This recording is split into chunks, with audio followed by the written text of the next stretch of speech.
Hello students, welcome all of you. In a previous science video we discussed about the acid, base, their physical properties and their chemical properties. Now today here we are going to discuss about the very another important topics of second chapter, acid, base and a salt. Like today here we will discuss about the strength of acid and base. Also we will discuss about the indicators, types of indicators, and also we will discuss about the very important topic this chapter is pH scale and the importance of pH scale in our daily life. सबसे पहले हम लोग यहाँ पे discuss करते हैं strength of acid and base solution. So dilute acid and a concentrated acid. So dilute acid किसे बोलते हैं? तो the acid which contains only small amount of acid and a large amount of water. जो acid में पानी की मात्रा ज़्यादा और एसिड की मात्रा कम हो तो उसको हम लोग क्या बोलेंगे? Dilute acid. अब बात करते हैं कॉन्सेंट्रेटेड एसिड.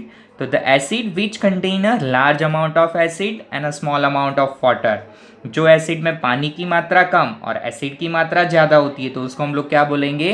Concentrated acid. अब हम लोग डिस्कस करते हैं इंडिकेटर्स की. इंडिकेटर्स किसको बोलते हैं?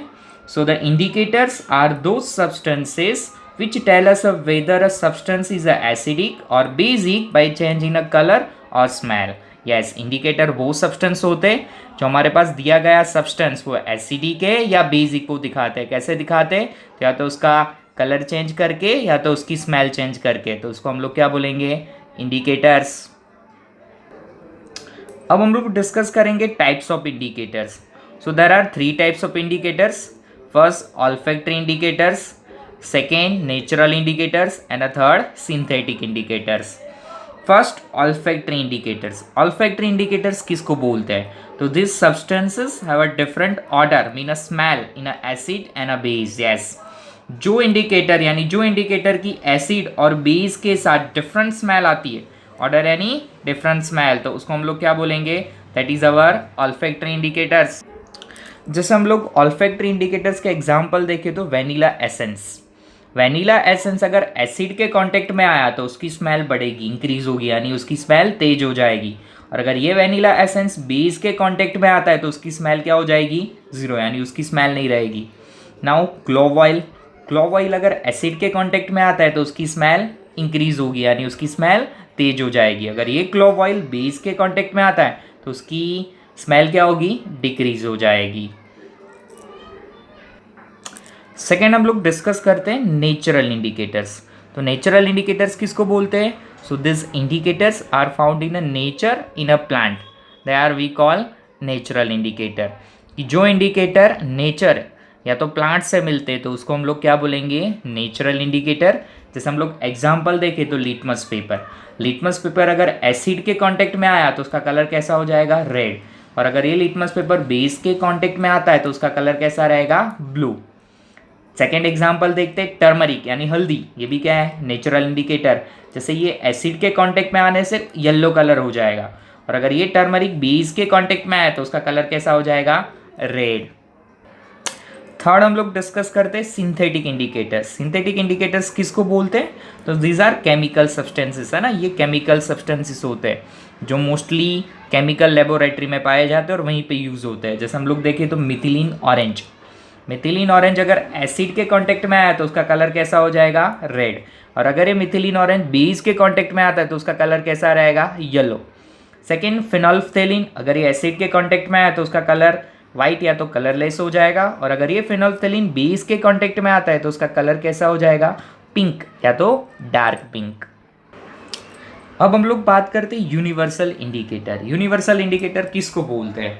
So it is a mixture of several indicators. ये बहुत सारे इंडिकेटर्स का एक मिक्सचर होता है जिसको हम लोग यूनिवर्सल इंडिकेटर बोलते हैं. It shows a different colours of a different concentration of H+ hydronium ions in the solution. Yes, ये अलग अलग सॉल्यूशन में हाइड्रोनियम आयन की कॉन्सेंट्रेशन के हिसाब से अलग अलग कलर दिखाते हैं जिससे पता चलता है कि उसकी pH क्या है. It is a pH indicator. Yes, इसको pH इंडिकेटर भी बोलते हैं. That made of a solution of several compound that exhibit several color changes over a wide range of pH value to indicate acidity or alkalinity. Yes, ये एक pH indicator भी होता है जो दिखाता है कि हमारे पास जो सॉल्यूशन है उसकी पीएच के हिसाब से वो एसिडिक है या बेसिक। अब हम लोग यहाँ पे डिस्कस करते बहुत इंपॉर्टेंट टॉपिक है चैप्टर का, पीएच स्केल। तो पीएच स्केल क्या होती है, यानी प्रपोर्शन ऑफ H प्लस यानी हाइड्रोजन और hydronium ions. So the concentration of hydrogen ion in a solution that express in term of pH. Yes, pH क्या होता है? सो concentration of hydrogen ion in a solution. Solution में hydrogen की मात्रा दिखाते तो उसको हम लोग कौन सी टर्म में मेजर करते हैं? PH. The pH of a solution is defined as a negative logarithm of a hydrogen ion concentration in a moles per liter. Yes, mean that कि pH is equal to the minus logarithm log hydronium ion H plus। अभी यहाँ पे एक figure दी हुई है, ये figure क्या दिखाती है? तो जो सॉल्यूशन की pH अगर 7 से कम होगी तो उसका नेचर कैसा हो जाएगा? एसिडिक। यानी अगर वो 7 से कम हुई तो उसका एसिडिक नेचर इंक्रीज होगा, और अगर 7 से ज़्यादा हुई तो उसका बेसिक नेचर इंक्रीज होगा।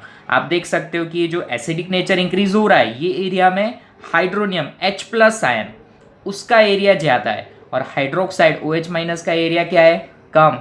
वैसे ही जहाँ पे 7 से ज़्यादा pH बढ़ेगी यानी बेसिक नेचर होगा, तो वहाँ पे हाइड्रोक्साइड आयन जो बेस में पाया जाता है उसका एरिया क्या है? ज़्यादा, और हाइड्रोनियम या तो हाइड्रोजन H प्लस का एरिया क्या है? कम।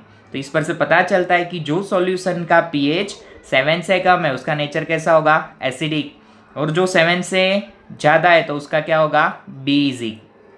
जैसे हम लोग देखते हैं कि वाटर या तो न्यूट्रल सॉल्यूशन के लिए उसकी pH क्या होगी? 7। अगर 7 है तो वो क्या हुआ? न्यूट्रल, और अगर 7 से कम जाती है तो सॉल्यूशन क्या हुआ? Acidic solution. मीन दैट कि एसिडिक सॉल्यूशन के लिए उसकी pH क्या होगी? लेस देन 7, और बेसिक सॉल्यूशन के लिए ग्रेटर देन 7। तो हम लोगों ने बात की very important topic, that is our pH scale. अब हम लोग डिस्कस करते हैं important of pH in our daily life. Yes, pH की हमारी डेली लाइफ में क्या इंपॉर्टेंस होती है? तो first importance of pH in our digestive system. Yes, हमारी डाइजेस्टिव सिस्टम में पीएच का क्या इंपॉर्टेंस है? सो pH level of our body that regulates our digestive system. Yes, pH का लेवल कितना है हमारी बॉडी में, हमारी बॉडी की डाइजेस्टिव सिस्टम को रेगुलेट करती है। Also pH level of our stomach is between 1 to 1.2। yes, हमारी स्टमक की pH लेवल 1 से 1.2 के बीच में होती है। ना in case of indigestion our stomach producer HCl hydrochloric acid and a large quantity because of which we feel pain and irritation in our stomach. and to get relief from this pain antacids are used, and this antacids neutralize the excess of acid and we get relief। yes, जब भी हमारे stomach में indigestion होता है तो उस time हमारे stomach के अंदर HCl यानी हाइड्रोक्लोरिक एसिड बढ़ता है और उसकी मात्रा बढ़ती है। उसकी मात्रा बढ़ने से हमको पेन होता है जिसको हम लोग एसिडिटी बोलते हैं, या तो इरिटेशन भी होता है। तो उसको कम करने के लिए हम लोग एंटासिड्स यानी एसिडिटी की मेडिसिन यूज़ करते हैं जो उसको न्यूट्रलाइज कराती है और हमको रिलीफ कराती है। सेकेंड हम लोग देखते हैं importance of pH in acid rain. Yes, so acid rain क्या होता है? So when a pH of rain water is a less than 5.6 it is called acid rain. जो रेन वाटर की पीएच मात्रा 5.6 से कम होती है तो उसको हम लोग क्या बोलेंगे? Acid rain. And when this acidic rain flows into a river which causes a threat to the survival of aquatic life. Yes, जब भी ये एसिडिक रेन रिवर में जाता है तो उसकी वजह से वहाँ पे जितने भी एक्वेटिक एनिमल्स है वो सब डिस्ट्रॉय हो सकते हैं या तो मर भी सकते हैं, है ना। थर्ड हम लोग डिस्कस करते हैं importance of pH of soil. Yes, soil में क्या इंपॉर्टेंस रहता है पीएच का?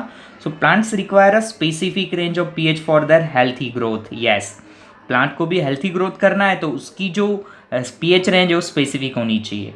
If pH of soil of any particular place is less or more than normal, then the farmer add a suitable fertilizer। yes, तो जब भी pH की मात्रा सॉइल में कम होती है या तो ज़्यादा होती है तो फार्मर उसमें क्या यूज़ करते हैं? फर्टिलाइजर। वो फर्टिलाइजर उसको न्यूट्रलाइज कराता है।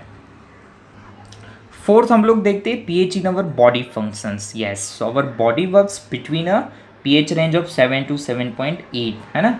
And living organism can survive only in a narrow range of pH change. Yes, हमारी बॉडी एग्जैक्ट वर्क करती है pH की रेंज 7 या तो 7.8 से बीच में, और जब भी हमारे लिविंग ऑर्गेनिज्म में अगर ये रेंज का डिफरेंस ज़्यादा हो गया, चेंज अगर 7 से कम या तो 7.8 से ज़्यादा हो गई तो वी कैन नॉट सर्वाइव, हम लोग सर्वाइव नहीं कर पाएंगे, है ना। अब हम लोग देखते हैं importance of pH in a tooth decay. Tooth decay यानी दांत सड़ने में पीएच का क्या इंपॉर्टेंस होता है। तो tooth decay starts when a pH of mouth less than 5.5। Yes, जब भी पीएच की मात्रा 5.5 से कम होती है तभी दांत में सड़ना चालू होता है।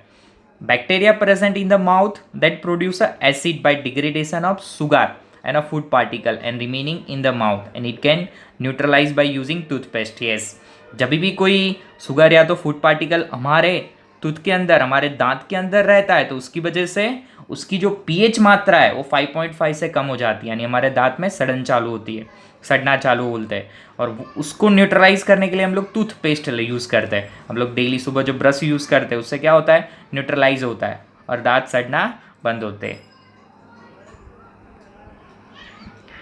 अब हम लोग देखेंगे लास्ट बी स्टिंग और nettle sting. Yes, bee sting यानी क्या, तो यानी मधुमक्खी, मधुमक्खी का डंक।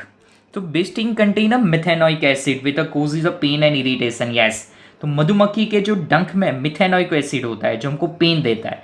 When we use a weak base mean that की like baking soda on it we get a relief. As जब भी ये मिथेनोइक एसिड उसको न्यूट्रलाइज करने के लिए हम लोग क्या यूज़ करते हैं, वीक बेस, यानी हम लोग बेकिंग सोडा यूज़ कर सकते हैं जो मधुमक्खी का डंक जब भी लगे तो। Thank you students.